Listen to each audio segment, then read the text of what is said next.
40 billion tons of water. That's how much sits behind a single concrete wall in central China. And that mass is so enormous, so concentrated in one place, that NASA scientists confirmed it measurably slowed the rotation of Earth itself. Every single day is now 6/100ths of a microsecond longer because of one structure. The Three Gorges Dam didn't just reshape a river, it shifted our planet's poles by 2 centimeters. It altered the spin of the world we live on. This is the dam that changed how fast Earth rotates. And it exists because of a river that spent 2,000 years killing millions of people. The Yangtze is China's longest river, 6,400 kilometers of water carving through the heart of a nation. For centuries, it was both lifeline and executioner. The river fed the fields that grew the food that built empires. But every decade, on average, it also flooded. And when the Yangtze flooded, it didn't just inconvenience people, it erased them. In 1931, the Yangtze unleashed the deadliest flood in recorded human history. 3.7 million people died, 40 million more lost their homes. The floodwaters swallowed more than 30,000 square miles, including the cities of Nanjing and Wuhan. Entire communities vanished beneath water that wouldn't recede for months. The 1954 floods killed another 30,000 people, despite improved levees. Traditional flood control wasn't enough. The river was simply too powerful, too unpredictable, too indifferent to human engineering. Then came 1998. Just before the dam would become operational, the Yangtze reminded China why this project existed in the first place. Over 4,000 people died, 15 million were displaced, 13.3 million houses destroyed, $24 billion in economic losses. It was the worst flooding in 40 years, and it struck a region where 360 million people lived. More than the entire population of the United States, all vulnerable to a single river's fury. The Yangtze River Basin generates nearly half of China's GDP.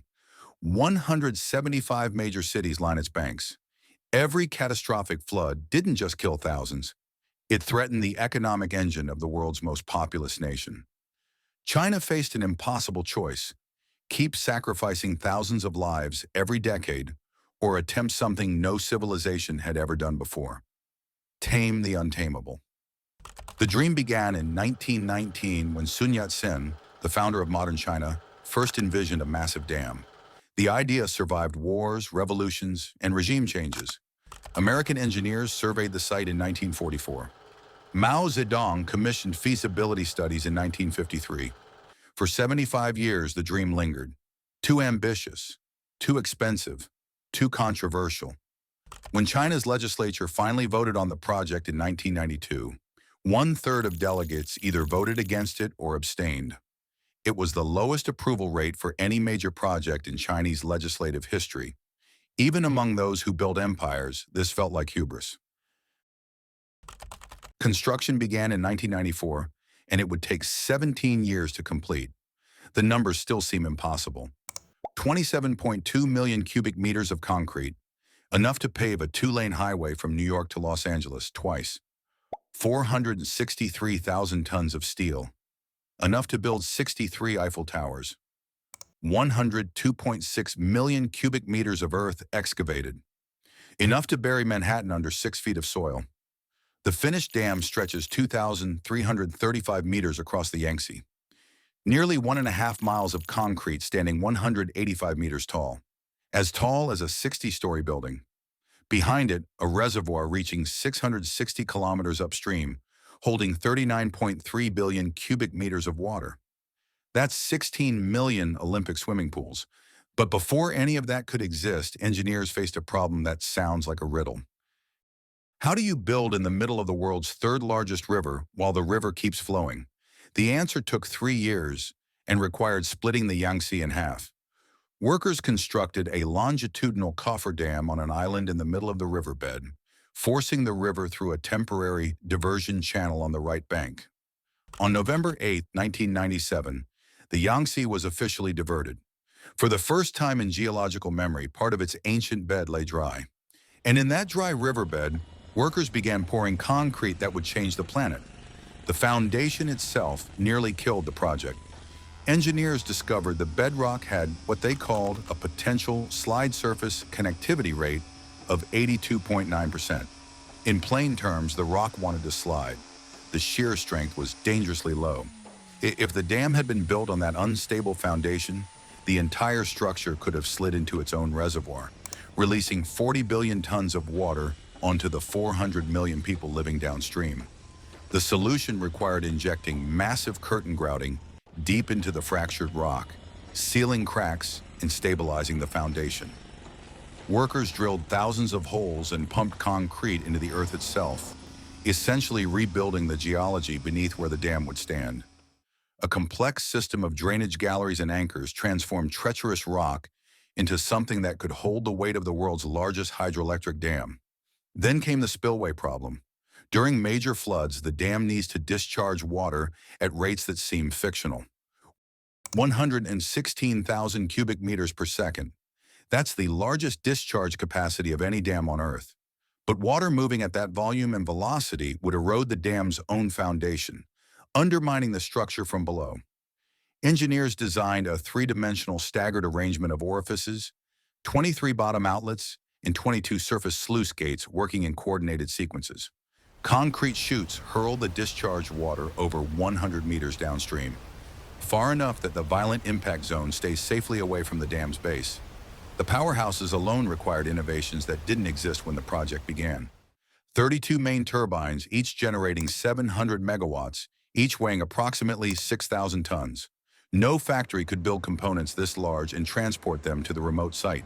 So factories were built at the dam itself. Workers assembled generators the size of apartment buildings in the shadow of a rising concrete wall. 6 additional turbines were installed inside the mountain, an underground powerhouse buried in solid rock. That single underground facility generates more power than many countries' entire electrical grids. If engineering at this scale fascinates you, hit subscribe and turn on notifications. We cover the world's most ambitious structures, the ones that push the boundaries of what's physically possible. Perhaps the most remarkable component is something most people never think about. A dam this size doesn't just block water, it blocks ships. The Yangtze is a commercial highway carrying cargo between coastal Shanghai and inland Chongqing. The dam threatened to sever that artery completely. The solution was a 5-stage ship lock. Each chamber measures 280 meters long and 35 meters wide. Ships enter at river level, gates close behind them, and water floods the chamber, lifting the vessel to the next level. Then the process repeats, 5 times. Ships climb a vertical height of 113 meters, the equivalent of a 40-story building, in approximately 4 hours. Since operations began, nearly 1 million ships and over 12 million passengers have made that climb. But 4 hours was too slow for smaller vessels. So engineers built something even more audacious: the world's largest ship lift. Imagine putting a 3,000-ton vessel into a bathtub and lifting the entire thing 40 stories in 40 minutes. The ship chamber is essentially a swimming pool, 120 meters long, 18 meters wide, filled with water. Concrete counterweights balance the chamber using Archimedes' principle. Because the ship displaces its own weight in water, the total mass stays constant regardless of the vessel's size. German engineers designed a rigid gear and rack mechanism after the original cable-suspended design proved unstable. Since 2016, this elevator for ships has carried over 15 million tons of cargo. The dam wasn't just built to generate power, it was built to prevent the next 1931. The reservoir can store 22.15 billion cubic meters of floodwater.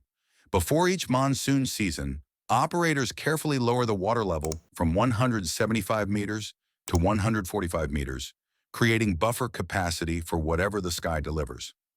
When floods arrive, sluice gates regulate outflow, storing the surge upstream while the cities downstream stay dry. The dam became fully operational in 2012, and the results have been measured in lives not lost. The structure has intercepted floods nearly 70 times. During the catastrophic 2020 floods, when rainfall exceeded even 1998 levels, 142 people died. Tragic, but compare that to the 4,000 deaths in 1998, before the dam existed. The Yangtze still floods, but the dam decides where that water goes.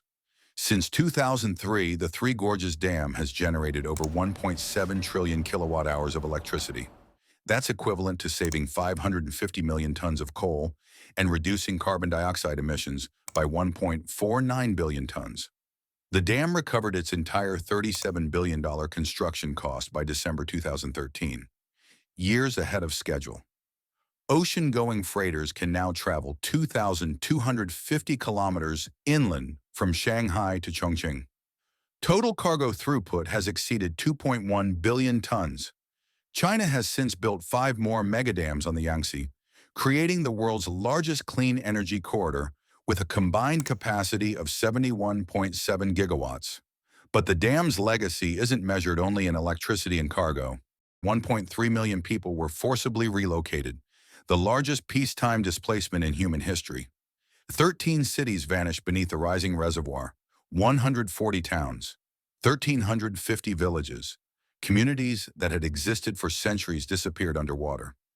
Many relocated farmers found themselves on less fertile hillside land, their livelihoods dismantled, their ancestral homes drowned. The dam sits on 2 major fault lines. Seismic activity increased 30-fold after the reservoir filled.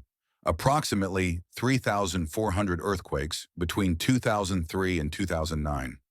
Landslides killed 14 people shortly after opening. The fluctuating water levels continued destabilizing surrounding slopes. In 2020, during record flooding, authorities admitted displacement, seepage, and deformation in peripheral structures. They stressed the dam remains safe within elastic design limits. But those words carry weight when 400 million people live downstream. We built a structure so massive it changed how fast our planet spins. We moved mountains of concrete and rivers of humanity. We tamed a killer river that had claimed millions. But the Yangtze isn't defeated, it's waiting. Every monsoon season tests the dam's limits. Every flood peak reminds us that 400 million lives depend on this concrete wall holding. The Three Gorges Dam isn't just an engineering achievement, it's humanity's biggest bet against nature. And the dice are still rolling. If this story made you think, hit the bell to get notified when we publish. And if you have thoughts or know of another mega project we should cover, drop a comment below. Thanks for watching.